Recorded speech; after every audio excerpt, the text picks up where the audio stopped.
smite, he's got very strong objective control. In this case, the HK Attitude team, they want to take objectives early. They want to be taking towers, downing towers early, and going for an early dragon. Nunu can put a lot of pressure on their attempts to do dragon. If you go into a dragon underman, Nunu can go in, walk in, consume, and smite the dragon, and boom, your dragon is gone.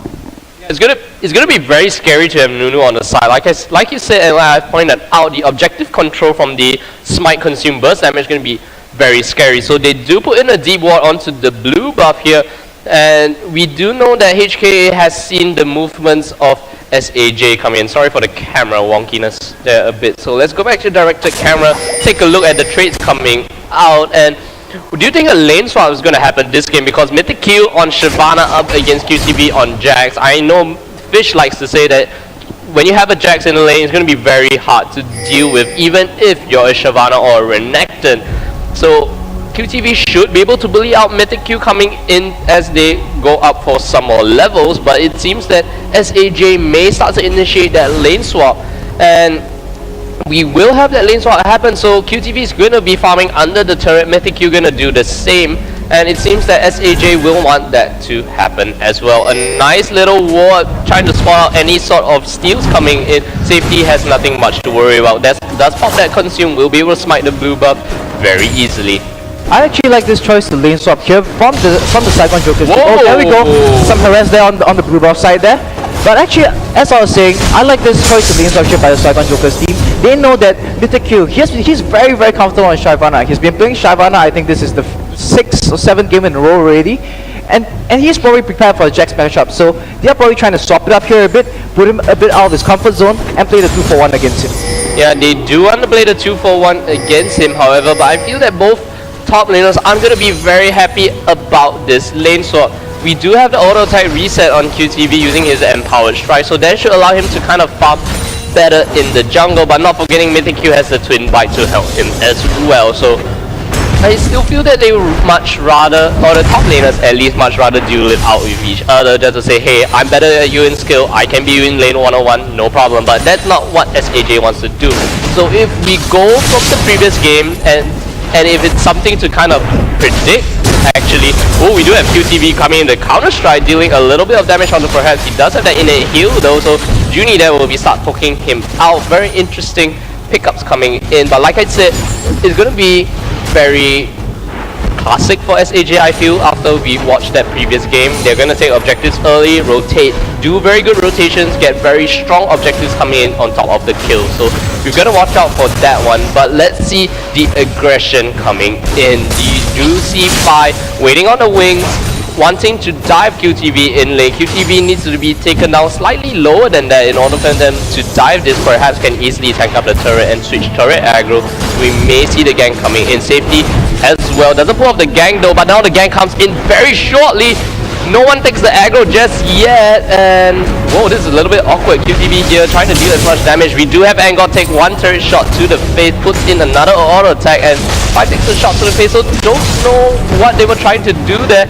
And in that time, SAJ managed to take down this top outer turret. I expect them to rotate very shortly, but we may see a dive happen very soon. No, we're just gonna attack the turret as well. QTV wants to try to defend this as much as possible. Fi taken down already extremely low. He doesn't want to hit the minions just yet at all, and they want to really try to deal as much damage to the turret. I feel that the rotations coming in, they should be able to defend this bottom lane turret, J-Storm. This is very interesting. Seeing Jarvan's there as a tower dive and seeing the Nunu trying to push their tower to block board. It is a very classic Nunu versus Jarvan in the jungle with the lane swap coming in here. Jarvan wants to get the gang in, he wants to get the kills off, and he wants to down the tower once the champion is dead. Nunu on the other hand, he's not going to care about your champion, he's just going to go down there, rub board the AD carry, and get the tower down. Yeah, so interesting play. I did expect Fi to go in for the gang on QTV. I don't think they were as confident coming in because the pokes from Engod as well as perhaps haven't been able to land just yet, so they kind of got deterred away from that gang. So that kind of works in the favor of SAJ. So SAJ gonna be very happy with that one. Safety once again block boiling the AD carry. He wants to just take the turret down as fast as possible. So very transparent but effective game plan coming from SAJ. Going back to the idea of game plan, as we mentioned Oh, here we go. There's a slight engagement between the Jax and the Shyvana on the counter-strike goes out, stuns the Shyvana, and Shyvana is on the run here. That's right, so QTV will go in, will have the leap strike up, has the leap strike up actually, and does take Mythic Q down extremely low. So, but in that sense, we do have Fi spotting out with the standard, but Safety will have the smite up as well as the consume to just burst down Dragon. Will Fi go in for the Flag Lance combo? Whoa, they actually missed the smite consume combo. I feel that was a little bit dangerous coming in from Safety there. I think nonetheless, Fi must be feeling a little bit irritated here. They came for the very hard engaged, very early game composition into this game. They did not get the first tower. They lost the first dragon as well. HKA must be feeling a bit pressured. They dropped the first game already, and the second game plan is not really working out for them here. That's right, the second game plan isn't working out just yet. The aggressive jungle of Jarvan hasn't been really able to impact this game at this moment. So no kills just yet. The gold advantage in favor of Saigon Jokers have about 1200 gold in the lead, and that turret as well as the dragon objective already being taken for them is going to be very good. So what do you think HKA needs to do to kind of catch back up? I know that Fi needs to make the plays, but the question is where? I think what Fi needs to do is he needs to hit level 6. Like we mentioned earlier in the early stages of the game, all the things that we mentioned for them to secure the early objectives all come about when they have the ultimates ready, when Dragon's Descent is up, when Cataclysm is up, when Unstoppable Force is up.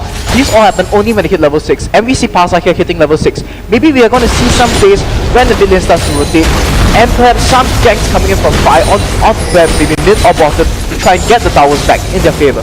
Yeah, they do need to get some objectives back. And speaking about the mid lane, look at the CS differentiation coming in from Pasa as well as Optimus. I mean, Ziggs is a ranged champion and a ranged mage nonetheless, and is able to take that early gold lead as well as item advantage. He has that chalice in addition to the 2 Doran's rings he has on his own item belt in itself. What do you think about the matchup coming in for the mid lane? Pasa up against Optimus, Ziggs against Malphite. I think the Malphite pick here was a bit of a questionable one here. Whoa! Fi taken down very low. Optimus will have that ignite taking onto him. That's the seismic shard will come in. I like to call it a rolling stone because it just kind of rolls onto the ground. So it is a seismic shard. Will pick up the first kill. Fi taken down very low. First blood goes to Pasa. So that kind of evens out any sort of CS differentiation we were talking about earlier. So what you were saying about the Malphite pick coming into the mid lane? I think it was a bit of trying to get in. Firstly, they wanted the engagement, and then we saw a lot of success with the Malphite pick in this patch.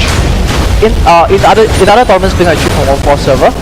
So I think they tried to grab up a bit of the success, but maybe they haven't fine-tuned it that much. But nonetheless, the Ziggs Satchel charge there is a very strong disengage against whatever the Malphite and Jumper can pull against it. But I think there might have been a bit of a misplay down there by Optimus that got caught out by both Optimus and Fi. That then got caught out by both Pasa and Fi down there. Yeah, so Fi now doing his work as the aggressive jungler, and now look at Mythic Q just showing how boss he is on that Dragon Lady. Will be happy to take out that small golem and cause a little bit of trouble in the jungle itself. We'll start the dirty farming sooner or later, and now Safety does pick up his own blue buff as well as his red buff coming in, so we should see some aggression coming in for Mythic Q as well as QTV. So QTV will pull up the counter-strike, gets the blood ball onto it, the ice ball comes down, Mythic Q has nowhere to run, has the Dragon's Descent up, will use the Dragon's Descent over the wall, flash snowballs in, leaf strike at absolute 0. QTV will most definitely pick up the kill onto that one. I think there was a very risky play coming in there from Mr. Q. They know they're behind, they know they need to make something happen, but that kind of proxy farming against a jungler like Nunu, that's not very safe down there. I mean, it's risky, but I think it was very, very poorly. I think it was a very, very poor risk that Mr. Q decided to take down there by going to the jungle and stealing those golems and choosing to proxy farm in such a manner. Yeah, the proxy farming is a little bit questionable. He didn't have any wards coming into the jungle, unable to spot if Safety or even Pasa will be, not Pasa, Optimus will be rotating to come and stop him, and that allowed Jax to pick up a kill. And you know, once Jax gets rolling, he gets rolling. So we do have a gank in the mid lane. Optimus taken down very low. The Satchel charge will pop him away from that one. Whoa, we have the Mega Inferno Bomb coming in, unable to take down Fi though. If Fi was the one taking turret aggro, most likely Fi would have gone down, but Pasa, being a tanky rock, able to survive that burst damage combo. Whoa, Fi taken down extremely low. For what? Oh, the Super Mega Dev Rocket does come down from Archie, unable to take find out. I didn't even see that on my map at all. So maybe this is one of the benefits of choosing Malphite. You can go in there, you can get some more tower dives in, because you have the passive shield down there. You tend to be a lot tankier than most other AP middle champions coming in here. So we've really seen once they got a kill off on Optimus, and now the second time they dived the tower and they got a second kill on Optimus as well. it's going to be very scary. I don't know how Optimus is able to kind of respond to it. Asa goes in the unstoppable force, Spy on the sidelines, gets the flag spear combo into Cataclysm. No way he's getting out of that one. As good as Satchel charges at this engaging, this jump down there is kind of like a mini stun on yourself. Oh, we do have safety come in for the ice ball, and it does force the flash away from Edgard. So flash burn for aggression. So like I said, safety loves to play this passive jungler so aggressively. Nunu is able to just go in, assert his authority, throw out the ice ball, and just force flashes, get kills, and do whatever he wants to do. While safety actually chooses to recall there, I thought it might be interesting if he chose the Blood Boy Jinx and continue to down the bottom tower there. Yeah, he will continue to try to take down this bot turret. We do see the aggression come in from the Taric Lucian lane, something that SAJ should be quite familiar with because they brought it out in the previous game. So it's going to be very scary. Once Taric and Lucian is able to get a few levels, they can go in with stun, as well as the combos from the Piercing Light, Ardent Blaze, as well as Relentless Pursuit, Shatter, as well as Radiance will do an insane amount of burst damage. So that's going to be very scary. But good thing is that once Junie hits level 6, we'll have that Tibbet's AoE stun coming out, and we'll just be able to kind of deal as much damage as possible. Wow, let's take a look at the gold count now. At the start, we saw Saigon Jokers take an early lead in terms of gold. They took down Dragon, they got the first tower as well. But now, 16,000, 17,000. Whoa, the Cataclysm comes in. So sorry to interrupt you there, but 5 will drop down. Super Mega Death Rocket. Mythic Q will try to chase onto safety, but QTV Optimus will be there. Optimus is now out of mana, unable to do anything other than put in a few auto attacks. Pasa does not have the unstoppable force, will get hit by the ice ball, throws out the seismic shot, tries to take safety down extremely low, but they're going to trade that one for nothing. The little explosive minefield come out to try to clear out some minions. We do see Engard, as well as perhaps try to rotate down into the mid lane. Optimus and safety taken down extremely low. Mythic Q was able to survive that fight. They're trying to use his ultimate to make something happen in the mid game, but they got punished there by Saigon Jokers. Saigon Jokers rotated, they responded very well, came in, landed the ultimates as well, and got the kill on 5, 1 for nothing. That's right, they do get a kill on 5, 1 for nothing though, but it does seem that HKA will want to assert their authority on the Dragon. Very interesting pink ward here. So expect him to put it slightly here just to spot out any sort of wards. Engard just kind of tanked it. We'll wait for Pasa to come down. But we do have Junie as well as safety. They do get a ward down. We'll get the vision onto that one. Archie will join the fight as well. Try to take down the pink ward as fast as possible. And it seems that HKA will just go away from that Dragon attempt. They do not want to fight SAJ at this moment, risking a 50-50 Dragon. Showing a lot of respect there for the Saigon Jokers. Hong Kong actually decides to back away and say, okay, we're not going to do Dragon anymore, we're going to focus our objectives onto perhaps the turrets instead. Oh, HKA perhaps actually going quite deep into it, gets hit by the bouncing bomb, but Taric being so tanky, able to heal himself up, that's not going to do much damage. Mythic Q now actually a 5-man push by HKA onto the mid lane, pulling out a page out of Saigon Jokers. Book 5 will flag spear combo across the wall, preventing himself from being caught up in anything. Bouncing bomb will deal some good AoE damage. Sweeping lens will start clearing the ward in the mid lane, so we do see some 5-on-5 action happening very shortly. QTV has a huge minion wave pushing on top for him, so he's unable to farm that out just yet. And if a fight does happen, we will see actually no fight is going to happen this point in time, because they all kind of just make their merry way, go back to normal farming. And now what's actually interesting here is that the Jax actually rotated down for a while. I think Saigon Jokers was all ready to say that you want to take Dragon, we'll contest you for it. You might have Shyvana down, but we are going to bring our Jax down as well. And we know that Jax is a bit ahead on Shyvana in the items at this point of time.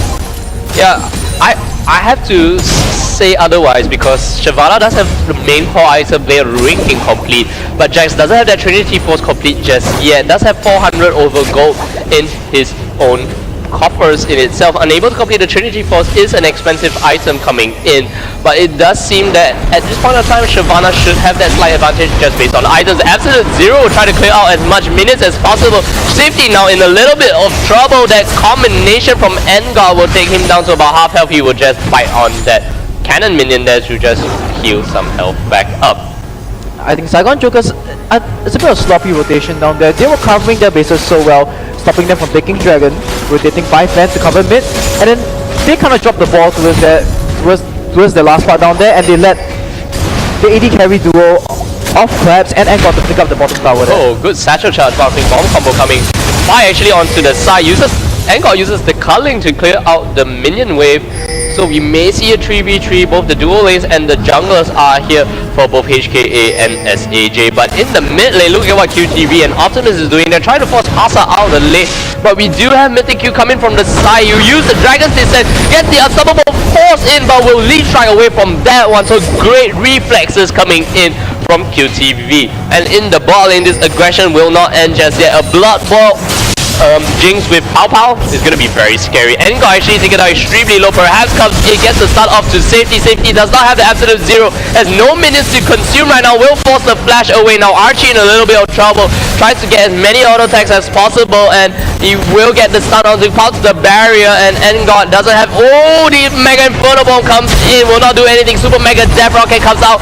Tibbers gets flashed away. Engar will get slowed by the Zed, but they do not fancy their chances because Sai is on the sidelines. Gets the Cataclysm, one auto attack from Engar will take him down. Safety goes down, gets the double kill. Now Junie is in a bunch of trouble, does get a stun out. We'll try to get fight out as low as possible. Tibbers there. Engar doesn't have any mana at all. Another spell coming in, the knock-up combo coming in. Junie takes a shot to the face from the turret, and he will go down, but he does take Engar with him. I think down there was both teams rotating down to bottom lane. They got a lot of fights off, but ultimately HK they brought down 5 men because Jax was still at top, and because of that they traded 3 for 1, and they'll be picking up the Dragon as a result of that. They will be picking up the Dragon. They do said perhaps, however, to go and try to deal with this QTV pressure. They do take the Dragon. I believe that the second Dragon of the game for themselves extends their goal lead to about 3,000 gold. Slightly less than that actually. While we're having a really close game here, at first we thought the Saigon Jokers were going to run away with the second game as they did with the first. But HKA, they have shown their mettle. They are saying that we can turn this around. They hit level 6, they got all the ultimates, they got very successful ganks, and now they have taken a goal lead of about 2.3k here. That's right, they do take the side goal lead. The Unstoppable Force comes in. Ultimate's taken down very low.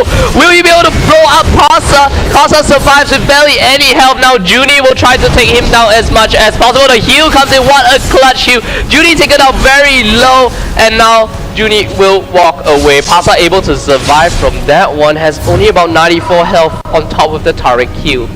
Very scrappy there from the Saigon Jokers. They need to put their things together. They might have an early lead, but they need to put their team members together, and they need to be a lot more careful from all these hard engagers coming in from the Hong Kong activity team here. We saw that time and time again. Pasa comes in, Unstoppable Force gets kills off, and here we have a fight coming in here. That's right, we do have a fight. QTV just being super boss here. Comes in with the Trinity Force and just dueling it out with perhaps N5 on top of that Blood Ball. He's going to deal a big amount of damage. Engar here, whoa, I've actually tried to reconnect the server and look at Lucian just shooting out the culling, but nothing comes out of him.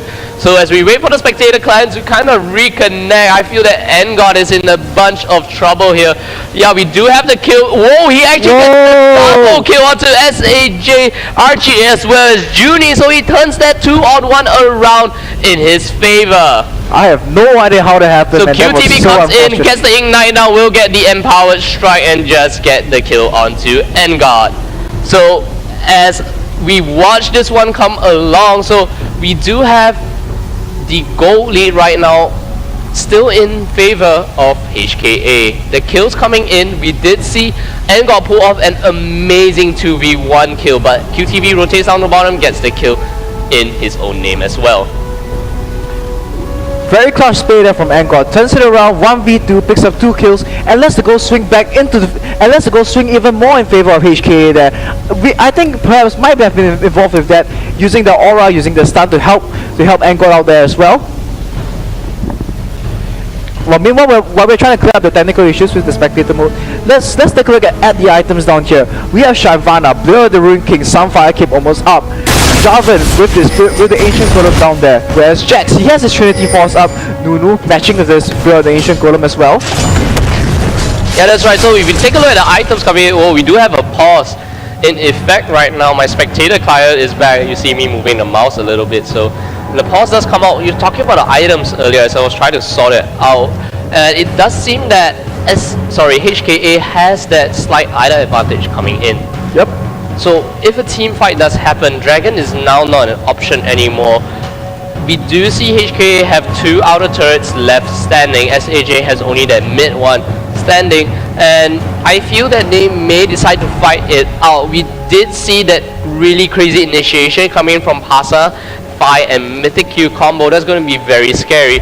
But on the side of SAJ, they do have their own form of initiation. If QTV is able to kind of wreck face in the backline, God and perhaps should not be able to survive that kind of fight either.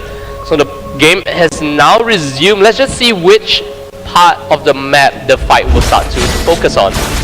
I actually think that both the million towers are still up. Both the million outer towers are still up, and I think that will be the next big objective for both teams down there.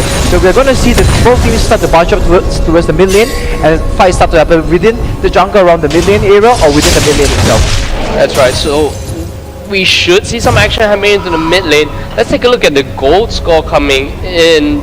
Nothing of worthy to mention at this point of time, and it's going to be very scary because Engard has a Trinity Force and a Last Whisper. He's going to be able to deal so much damage. So HKA will start to group up in the mid lane. A 3-man group up has the Satchel Charge as well as the Hexplosive Minefield. Bouncing Bomb will come out. The Satchel Charge will start to deal some damage as well as the Hexplosive Minefield, easily able to clear out that entire wave.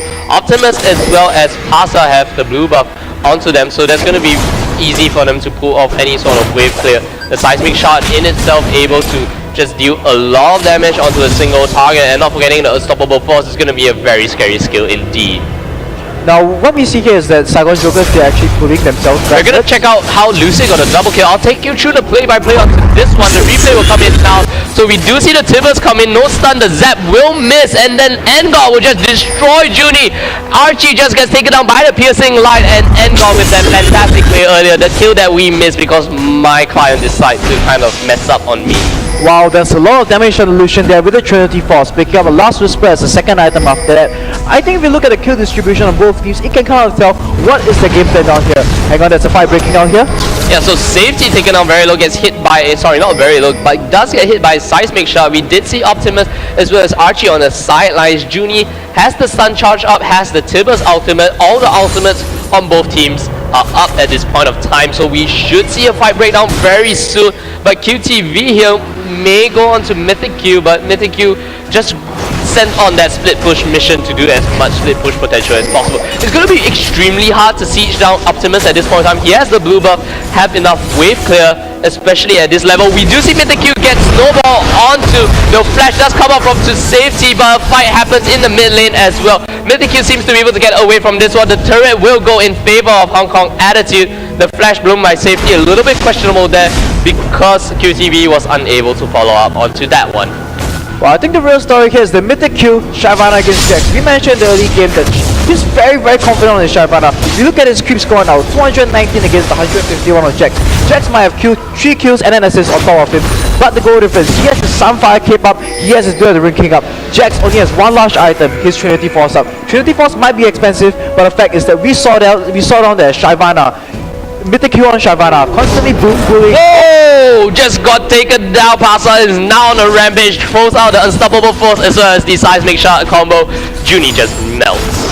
Wow, AP Malphite. I think we are going to be seeing a lot more AP Malphite and the picks and bans throughout the rest of this tournament here. And as I was saying earlier, the story here, Shyvana against Jax. We saw Shyvana drop a bit behind in the early game, and now Shyvana taking a lead in creep score by about 70. And there we go, the third dragon of the game. The third dragon game will go to HKA. It's very interesting. Oh, the Flag Spear combo actually misses, and nearly we saw the Super Mega Death Rocket deal some damage to the dragon. but we do see HKA pick up their third dragon of the game, extending their goal lead to about 5,000 gold in their favor. But we have a 4-man SAJ come up the mid lane, try to do as much damage as possible. The Black Spear combo comes out. Judy will get locked in by Mythic Q in itself, and we do have the Absolute Zero getting cancelled out. Super Mega Death Rocket is not available at this moment because it got used by the dragon. QTV will try to pick up Mythic Q, is able to pick up Mythic Q. Archie on the sidelines. QTV gets a double kill, and got taken out extremely low now. The counter strike will hit. The barrier will not be able to save him now. Only Pasa alive on the side. I think they should stop chasing this rock of a monster and go for the mid lane outer turret. Wow, that was a bit sloppy there from HK down there. Five dived into 4 people, he took a lot of damage and was forced to back out. And there we go, they dropped the turret and they continue to push. Replay coming in now, so let's take a look at that fight. I'll take this one. We do have the Flag Spear combo come in. Archie is in a little bit of a predicament. We will see Mythic Q use the Dragon's Descent coming in. But look at QTV on the sideline just zoning out fight completely. He will now try to protect Archie as much as possible. Safety comes in with that zone potential on Absolute Zero. The Mega Inferno Bomb comes in. Junie gets the Timber stun and got on the sideline, gets the culling out. Mythic Q will not survive this one with QTV on the chase. Fires will try to rejoin the fight, gets the knockout, but QTV flashes to get the final kill. And look at Archie on the sidelines, completely untouched, and both QTV and Archie will have more than enough damage to actually just pick this one up. Angor came to the fight way too late, man. We saw the entire channel and it finished before Angor got his culling off there. That's right, so that fight actually brought SAJ's gold deficit only now at about 3,000 gold. Earlier it was about 5,000, now brought it back to about 3,000. So SAJ is still in this one. They are even up in turrets at this point of time. All the outer turrets are down on both sides. So after that fight, QTV went 6-0-2. Do you still think QTV has inferior items compared to Shyvana? I don't think so. He has the Blade of Ring King as well as the Trinity Force. It's gonna be extremely scary on a Fat Jax. Now this is where HK must be starting to feel a bit of pressure. The Jax is starting to get items, the Jax is starting to get farm. He has 2 core items up already, and we saw Jax completely wreck them in the previous fight down there. They must be thinking, how are we going to pick our fights next? Where are we going to catch? Where are we going to try to catch the Saigon Jokers so that we can get as many of them before the Jax joins the fight? Yeah, and if I'm not wrong, in that fight, Pasa didn't have his Unstoppable Force because he used it to instigate Junie. And I didn't really see the Unstoppable Force come out in that fight, so correct me if I'm wrong, J-Storm. He didn't use it at all because it was on cooldown. He got taken so low and he had just to walk away. Yep, he did not have Unstoppable Force within that fight. He went in there, he was late to the party, and as a result of that, they dropped 4 kills to 1. Yeah, they do drop 4 kills to 1, and right now it seems that the next area of contention is going to be Baron. Look at the amount of wards being put there. The vision onto HKA will be somewhat like that, and look at the vision on the side of SAJ. Each have about 3 stealth wards coming in. Look at the sweeping lens, the disco balls coming in, trying to clear as many wards as possible. I think this is one of the more interesting things about the 3.14 changes here. The vision was that we saw in the 3.13 patch is involve a lot of oracles, involve a lot of ping wards. But in this case, what happens is that what the vision walls are dominated by is by warding from everyone, not just the sports. Let's just count the number of maps here from the Saigon Jokers. I think I count a total of 7 down here in total from the Saigon Jokers. There's so much more than what we usually see on the 3.13 patch. That's because there's no more oracles. The supports can't just walk around the map and clear the walls as they please. They need to buy stealth wards, they need to buy vision wards, which are limited to 1 per player as well, to try and remove the wards of the other players as well. And it's not only the fact that the vision ward changes, it's mainly the oracle removal. Like I say, you're unable to just walk freely around the map and just spot out any wards. If you place your vision ward in the bad position or just guess the wrong brush, you're unable to take out any wards at all. So HK here feels that they have that superior vision advantage. Let's take a look at the vision coming in. QTV onto the sidelines, will get the stun up. Let's get the vision back onto outside. So we do have QTV pop his Grandmaster's Might, hops over, and he will not have that ultimate for quite some time. So HK still trying to bait out this Baron buff, and in that time Mythic Q as well as Angor will start pushing the lane itself. We do have the Mega Inferno Bomb just kill a bunch of minions here, so that's one of the good things for the Mega Inferno Bomb changes for Ziggs especially. It now deals 200% damage to minions, so any sort of APU build will be able to clear waves very easily. So whoa, QTV uses the Leap Strike to just walk away from that dazzle there coming in from Perhaps. So right now HK as well as SAJ will start doing the little Baron dance coming in. So who do you think will win in the fight in the Baron phase? We can see HKA starting that Baron now. I actually think HKA has got slight advantage here. They have the stronger team fighting composition, but it is up to QTV here. If QTV can pull off some amazing plays there, we might see SAJ turn this fight around and take the Baron instead.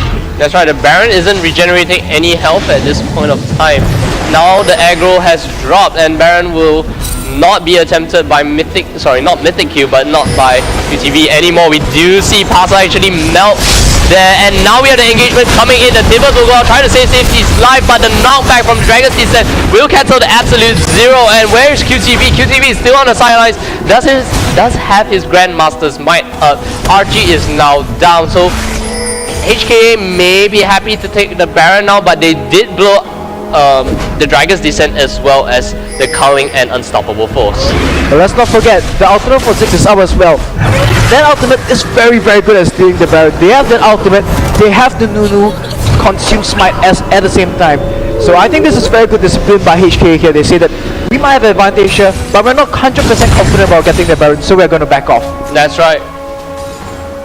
Yeah, so let's just take a look at how Pasa just destroyed Archie there in the lane itself. Here's the replay coming in.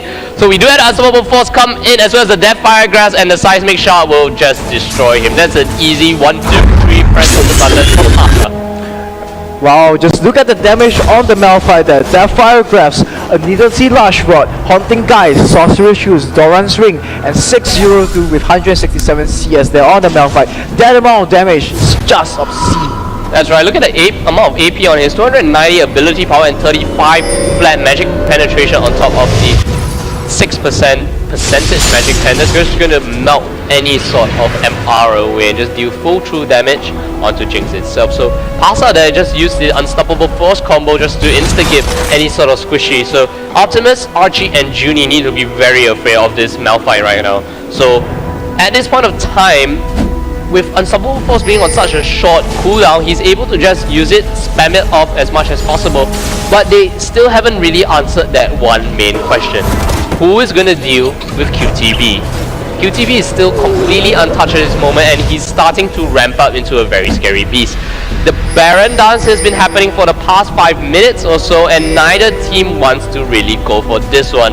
I feel that SAJ may kind of just let QTV sit up there and farm and become that late game terror of a monster that he is. So what can HKA do? Yes, they're doing the Baron dance, but it doesn't seem that they're able to finish off Baron as fast as they think they can. I think they need to find some funky plays here, hide in a brush and catch SAJ out here with the Unstoppable Force, maybe get 2 people with it. Just now we saw them get 1, they got Archie with it, but I think they want to get more than just Archie with that. They got Archie and then they chose to back off because it was still a 4 on 5 and QTV here, man, is thank QTV for SAJ here, and they are respecting that. They do not want to end up in a fight where Jax goes in, takes out 3 people, and suddenly they are very far behind. Yeah, it's going to be very scary, and HKA will need to use this combination here. They do have Ward spotting out QTV. The stun comes in onto Judy. Judy will start to melt right now, but we do have the Mega Inferno Bomb, and now both support will go down. Fire should be the next one to follow. He does escape that one. QTV is onto the sidelines with very little health, but Unstoppable Force misses completely, and Fire will go down to Optimus. Optimus doing a lot of damage. Pasa is now shut down. Archie is on a run here. Mythic Q will now start to run away, and God walks past the ward, and he will be forced to back off as well. It's going to be a 1 for 3 trade in favor of SAJ, and now they will be very happy to start the Baron. Safety as well as QTV now very low. Will we see any sort of counter attempt come in from HKA? They're doing this Baron extremely quickly. Archie will try to tank out as much damage as possible. They do get the Baron. All 5 members will gain the Baron buff. And look at the gold lead now. It's only 500 gold or so. Actually slightly more than that, 600. I actually want to talk about their team composition at this point of time. When you play such a team composition with so many high engages, so much AoE damage, the thing is that if you are behind, you can always get back into a game with a good engage. But yet at the same time, if you're ahead, in this case they were slightly ahead, and because the Unstoppable Force missed, they completely lost the engagement. They traded 3 for 1. Whoa, Judy taken out extremely low now. Engar getting caught out. He will most certainly go down. Optimus will get a final auto attack. He doesn't get a counter kill on the Junie, a little bit overzealous there in the lane itself. So like you said, the unstoppable force missing on the side of Pasa, completely missing out any of the hard or the core carries. He actually missed Optimus. I know he was trying to go for Optimus. I believe Optimus kind of flashed out of that one, I suppose. And that allowed Optimus to just clean up. Archie and Optimus in the backline, able to output a lot of damage. When you miss the engage, you lose so much damage down here on the mouth line. Now we'll take a look at that replay coming in. So J-Storm, take me through this one. And so we see down here, the HK team comes out, flash stun goes onto the Annie, and the entire combo comes down onto the Annie itself. Cataclysm is about to land, and here we see QTV coming from behind. This is what we were talking about. QTV comes in with all the damage, they take out one, they bring down, and they bring two more down very low. They bring QTV down low with the Cataclysm, but safety comes in, lets QTV get to safety, and here we go. Does the Unstoppable Force hit anyone?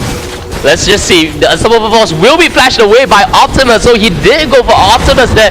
And now Pasa is in a bunch of trouble. Look at Optimus and Archie in the backline, just dealing so much damage. Pasa will go down, and after that, that's the end of the fight. They take Baron and catch up in goal very slightly. And as I speak, we do have SAJ actually take down another turret, and finally they pull the goal lead back into their favor. QTV will go in to counter-strike. The Culling will try to come out. Speed Boost gets popped up. Fire goes in with the Flag Spear combo, but QTV in the backline trying to deal as much damage as possible. He will try to leap strike out of that one. QTV should go down. Engar now in a bunch of trouble. Archie is able to pick up that kill, missing Q in the backline. Archie still alive for some reason, and they do pick up the ace on the side of Hong Kong Attitude. So a quadra kill for Archie. What an amazing play. Wow, this will have them take that ace, take the inhibitor turret as well as the inhibitor. The death timers are long enough for them to take at least one Nexus turret. Oh, I take that back. They should be able to take both Nexus turrets down. They may just be able to end the game because only 5 as well as perhaps are alive. So SAJ take the commanding lead in this series 2-0. Extremely well played there by the Saigon Jokers down there. They saw through HKA's plan, they matched the rotations well. They might have made a few small mistakes here and there, but ultimately that Baron fight down there won the game.